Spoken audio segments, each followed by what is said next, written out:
Luto tayo ng red sauce pasta. Tara! So first, luto muna tayo ng pasta. For this recipe, I'll use fusilli tricolor pasta from Catelli. Then, mabuboil tayo ng tubig na merong Italian herbs, salt, and butter. Tansya-tansya na lang yan, guys. And then, habang pinapakulan natin yung pasta, let's prepare 1 chopped tomatoes. Meron ako dito yung nasa vine pa. But then, I will also use a portion of spaghetti sauce. For this recipe, we are going to use Parmesan and Romano cheese spaghetti sauce. I also have here kolbasa sausage. Yan. And then, chop din ako ng siguro, mag-chop ako ng a few portions of bacon. Doon natin kukunin yung ibang oil for that smoky flavor and taste. Siguro okay na yung ganyan karami. Yup. Since meron naman tayo ng sausage.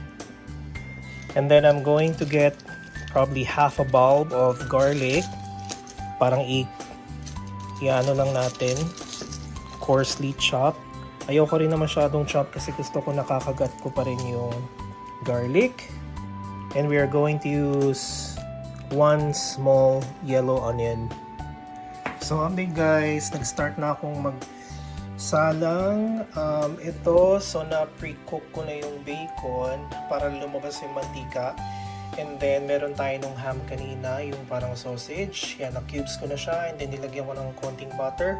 I will saute this for probably 5 minutes until mag-brown lang ng konti yung ham. Ayan, kapsat, nagsimula ng mag-brown yung ating ham and bacon. So ngayon, isunod na natin yung onion and garlic.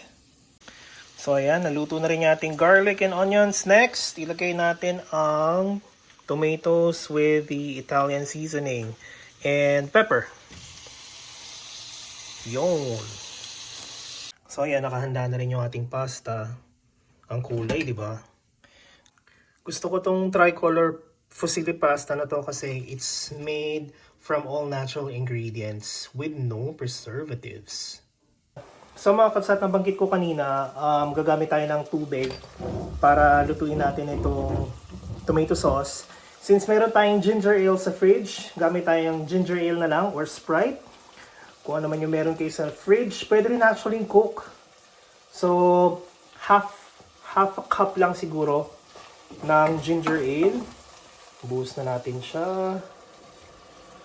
Ganyan. Tapos ipapa-reduce nyo naman ito mamaya eh. Yun. So yung sobra, inumin ko na. Sarap. Lalo sa mainit na panahon na ganyan. So ngayon, lagay natin yung tomato sauce. Medyo halo lang natin ng konti.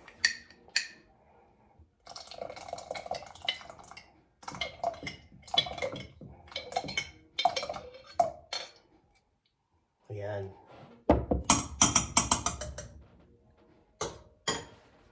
Halu-haluin natin.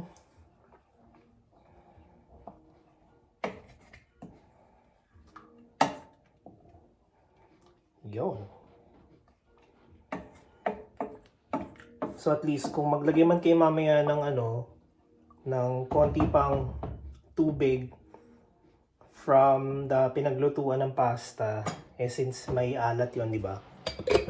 I-balance off niya na lang yung tamis, yung alat nung pasta sauce.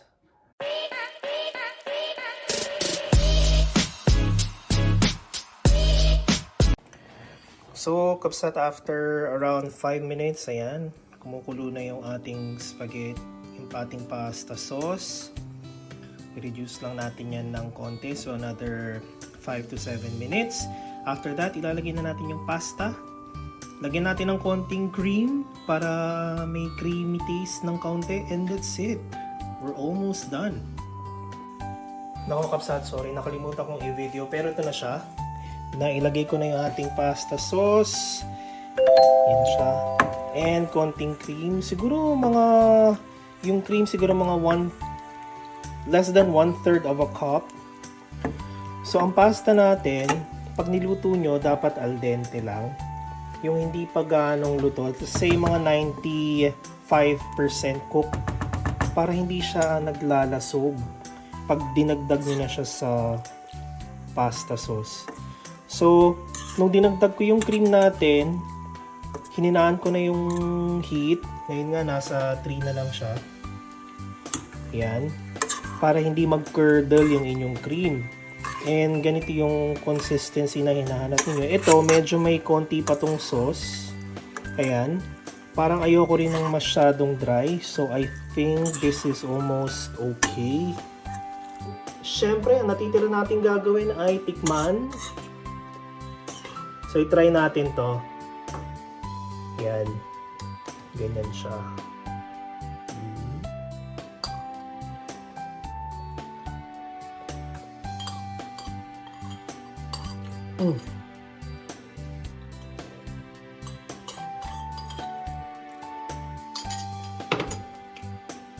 Approved! How about the sausage?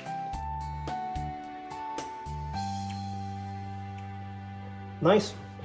So, the last thing that you just need to do bago niya siya i-serve is lagyan niyo ng parmesan cheese on top. And maybe you can also put some spring onions na chop para lang may konting garnish. So, ayun. Again, just a quick rundown. Inuna nating lutuin yung pasta for 5 to 7 minutes until it's almost cooked. Lagyan niyo ng konting butter, salt, and some Italian seasoning yung tubig para magkalasa na rin yung pasta natin. And then, pag natapos nyo na yon, once the pasta is cooked or while you're cooking the pasta, you can start prepping the ingredients for the pasta sauce. So basically, nagsaute lang tayo ng sausage and bacon. Either hiwalay yun or pwede nyo rin pagsabayin. And then once na naluto yung sausage and bacon ninyo, is isama nyo ng isote yung garlic and onions along with spices. And then once naluto na siya, lagyan nyo lang ng konting butter. And then ilagay nyo na yung inyong tomatoes. Pag naluto na yung tomatoes ninyo, then saka ninyo ibuhos yung tomato sauce and some bit of water, Sprite or ginger ale or even Coke, kung ano man yung nasa bahay ninyo. And then you just need to simmer it. Cook the pasta sauce. And then once cook na yung pasta sauce ninyo, ilagay niyo yung pasta. And that's it. So kapsat, wag mo lang pansinin ang buhok ko. Talagang ganyan yan at hindi pa tayo nagpapagupit. Pero again, messy hair don't care. I hope nagustuhan niyo yung recipe natin for the red sauce pasta. Please like, share, and subscribe to our video so that ma-encourage pa kami na gumawa ng more contents for you guys. And itry nyo na rin to. For sure, masarap yan. Magugustuhan ninyo. And I guess hanggang dito na lang muna. You have a great weekend. Agyaman tayo amin. Please be kind to one another and stay humble. Have a great weekend. Bye-bye.